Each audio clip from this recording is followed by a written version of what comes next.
നമ്മൾ ഉണ്ടാക്കാൻ പോകുന്നത് എളുപ്പത്തിൽ തയ്യാറാക്കാൻ പറ്റിയിട്ടുള്ള ഒരു ഈവനിങ് സ്നാക്കാണ്. നല്ല ടേസ്റ്റാണ്. ഇപ്പോൾ നോമ്പുകാലല്ലേ, അപ്പോൾ നോമ്പ് തുറക്കുന്ന സമയത്തൊക്കെ കഴിക്കാൻ പറ്റിയിട്ടുള്ള നല്ല ടേസ്റ്റുള്ള ഒരു ഈവനിങ് സ്നാക്കാണ്.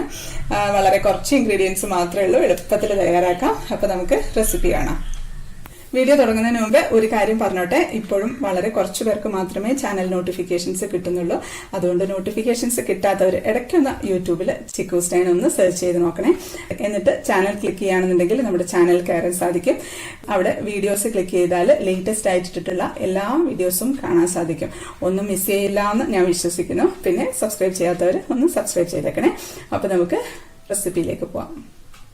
ഈ ഒരു ഈവനിങ് സ്നാക്കിന് വേണ്ടിയിട്ട് 2 നേന്ത്രപ്പഴമാണ് വേണ്ടത്. ഒരുപാട് പഴുത്ത പഴം വേണ്ട കേട്ടോ. ഇനി നമുക്കിതൊന്ന് പുഴുങ്ങിയെടുക്കാം. ഇതപ്പം പുഴുങ്ങിയ നേന്ത്രപ്പഴം ഒന്ന് ഉടച്ചെടുക്കാം. ഇതിലേക്ക് നമുക്ക് 1 ടീസ്പൂൺ അരിപ്പൊടിയോ അല്ലെങ്കിൽ കോൺഫ്ലോർ ഇട്ട് കൊടുക്കാം. 2 ടേബിൾ സ്പൂൺ ഗോതമ്പ് പൊടി ഇട്ടിട്ടുണ്ട്. 1/4 ടീസ്പൂൺ ഉപ്പിട്ട് കൊടുക്കാം. ഇത് നമുക്കൊന്ന് മിക്സ് ചെയ്ത് നോക്കാം. അത് അങ്ങ് കുഴയാനുള്ള പാകത്തിനുള്ള പൊടി മാത്രം ഇട്ട് കൊടുത്താൽ മതി. 1 ടേബിൾ സ്പൂണോടെ പൊടി ഇട്ട് കൊടുക്കാം. 2 ടേബിൾ സ്പൂണോടെ പൊടി ഇട്ടിട്ടുണ്ട്. ഇനി ഒന്ന് കുഴച്ച് നോക്കാം നമുക്ക്. അങ്ങനെ ഞാൻ ഒരുപാട് പഴുത്ത നേന്ത്രപ്പഴം എടുക്കണ്ടെന്ന് പറഞ്ഞു കേട്ടോ. അപ്പോൾ പൊടി കൂടുതൽ ചേർക്കേണ്ടി വരും. അധികം പൊടി ആയിട്ടുണ്ടെന്നുണ്ടെങ്കിൽ നമുക്ക് കഴിക്കുന്ന സമയത്ത് ഗോതമ്പ് പൊടിയുടെ ആ ഒരു ടേസ്റ്റ് വരും. അതുകൊണ്ട് കഴിയുന്നതും കുറച്ച് പൊടി മാത്രം ഉപയോഗിക്കാം. നമുക്ക് ഇത് കയ്യിലൊട്ടാതെ കുഴച്ചെടുക്കാൻ പറ്റുന്ന ഒരു പരുവത്തിനും കിട്ടിയാൽ മതി. ഇത് മതി. നമ്മളൊന്ന് ഉരുട്ടി നോക്കുന്ന സമയത്ത് നമുക്ക് ഉരുട്ടിയെടുക്കാൻ പറ്റണം. നമുക്കൊന്ന് കുഴച്ചിട്ടൊന്ന് സ്മൂത്ത് ആക്കി എടുക്കാം. ഒരു പാത്രത്തിലേക്ക് 1 ടീസ്പൂൺ നെയ്യ് ഒഴിച്ചു കൊടുക്കാം. കുറച്ച് മതി. ഇപ്പം നെയ്യ് ചൂടാവുന്നുണ്ട്. ഇതിലേക്ക് കുറച്ച് അണ്ടിപ്പരിപ്പ് കഷ്ണങ്ങളാക്കിയതും കുറച്ച് ഉണക്കമുന്തിരിയും കൂടെ ഇട്ട് കൊടുക്കാം.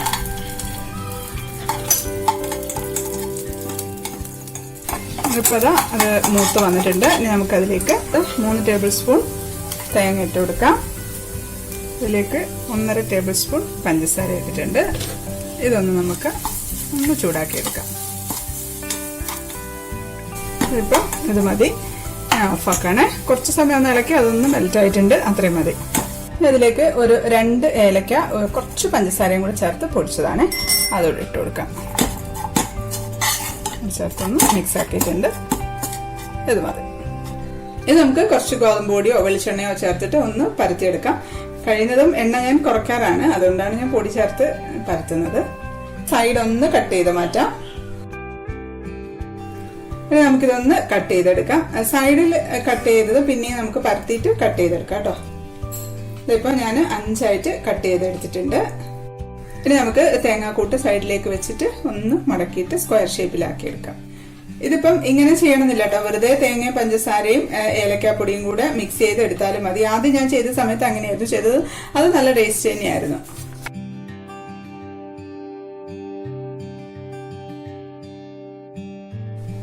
ഇപ്പം എല്ലാം ഞാൻ സ്ക്വയർ ഷേപ്പിലാക്കി വെച്ചിട്ടുണ്ട്. ഇനി നമുക്ക് ഒരു ഫോർക്ക് വെച്ചിട്ട് ഒന്ന് ഡിസൈൻ ചെയ്ത് കൊടുക്കാം. ഇതൊക്കെ ഒരു ഭംഗിക്ക് വേണ്ടി ചെയ്യുന്നതേ ഉള്ളൂ.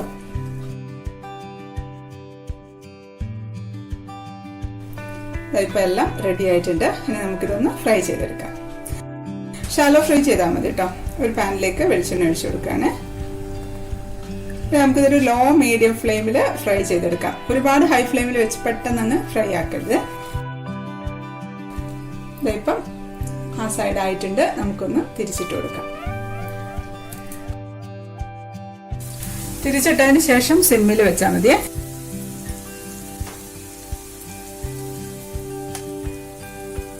നമുക്കിത് എടുക്കാം. ഇത് ഈ സൈഡും കൂടെ ആയിട്ടുണ്ടോ എന്ന് നോക്കാം. വേണ്ട, ആ സൈഡ് ആയിട്ടുണ്ട്. നമുക്ക് എടുക്കാം. നമുക്ക് ടിഷ്യൂ പേപ്പറിലേക്ക് മാറ്റാം. അപ്പോൾ ഒഴിച്ച എണ്ണ അങ്ങനെ തന്നെ ഉണ്ട് കേട്ടോ. ഒഴിച്ച എണ്ണ കുറഞ്ഞിട്ടൊന്നുമില്ല. എണ്ണ അങ്ങനെ കുടിച്ചിട്ടില്ല. ഇനി നമുക്ക് അടുത്ത സെറ്റും കൂടി ഇട്ട് കൊടുക്കാം. ഈ എണ്ണ തന്നെ മതി കേട്ടോ. ഇത് സിമ്മിൽ ഇരുന്നിട്ട് അങ്ങ് ആയിക്കോട്ടെ. ഒരു മീഡിയം സിമ്മിൽ അല്ലെങ്കിൽ ഒരു മീഡിയം ഫ്ലെയിമിൽ ഇരുന്നിട്ട് ആയിക്കോട്ടെ. ഇപ്പം നമ്മുടെ ഈവനിങ് സ്നാക്ക് റെഡി ആയിട്ടുണ്ട്. ഇത് കണ്ടു കഴിഞ്ഞാൽ എന്താണെന്നൊന്നും മനസ്സിലാവില്ല. നല്ല ഭംഗിയുണ്ടല്ലേ കാണാനായിട്ട്. ഇപ്പൊ ഈ നോമ്പുകാലല്ലേ, അപ്പൊ നോമ്പ് തുറക്കുന്ന സമയത്തൊക്കെ കഴിക്കാൻ പറ്റിയിട്ടുള്ള ഒരു നല്ലൊരു സ്നാക്കാണ്. അപ്പോൾ ഞാൻ ടേസ്റ്റ് ചെയ്യട്ടെ. ഞാൻ മുറിച്ച് കാണിക്കാം.